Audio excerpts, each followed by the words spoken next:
اور عورت انڈیا کی ہو، امریکہ کی، پاکستان کی ہو یا دنیا کے کسی بھی ملک کی ہو، ریپ ہی ہوتا ہے۔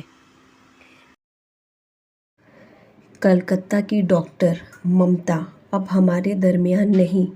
ان کے ساتھ نہ صرف زیادتی ہوئی بلکہ اس جگہ ہوئی جس ہاسپٹل میں وہ جاب کرتی تھی۔ نہ صرف زیادتی بلکہ حیوانیت کی انتہا ہوئی ہے۔ زخموں کی بھرمار ہے، گردن کی ہڈی ٹوٹی ہوئی، ہونٹوں پر زخم، ریڑھ کی ہڈی ٹوٹی ہوئی، منہ سے خون بہتا ہوا۔ دونوں آنکھیں زخمی، نہ صرف زخمی بلکہ آنکھوں سے بھی خون بہتا ہوا۔ پیٹ پر زخم، بائیں پیر پر زخم، سیدھے ہاتھ کی انگلیاں ٹوٹی ہوئی۔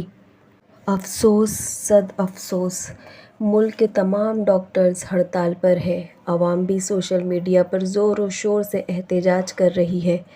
میری اپیل ہے کہ اس جرم کے خلاف آواز اتنی اونچی کیجیے کہ حکومت کے کان کچھ اور سننے کے قابل نہ رہیں۔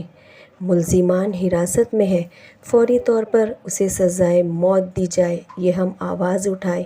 بلکہ میں تو کہتی ہوں، بلکہ ہر کوئی یہی کہے گا کہ سڑکوں پر اس شخص کو سب کے سامنے اتنے ہی زخم دیے جائیں جتنے مومتا کے جسم پر ہے، اس کی آنکھوں کو بھی کانچ سے پھوڑا جائے، اس کے بدن کی ہر ہڈی کو توڑا جائے، تب ہم عوام کے دلوں کو سکون ملے گا۔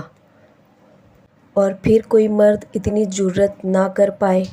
پلیز آواز اٹھائیں، آواز اٹھائیں، اتنی آواز تو ضرور اٹھائیں کہ آئینہ دیکھیں تو خود سے نظریں ملائیں۔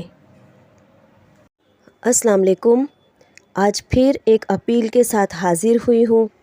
کیا کروں، خود ایک عورت ہوں، ایک لڑکی کی ماں ہوں، اور سب سے پہلے تو ایک انسان ہوں، اور انسانیت زندہ ہے۔ اس لڑکی کی تکلیف کو محسوس کر سکتی ہوں، اس کے گھر والوں کی اذیت کا احساس بھی ہے۔ روح کانپ اٹھتی ہے، سچ، جس نے دیکھا ہوگا اس کی روح کانپ اٹھی۔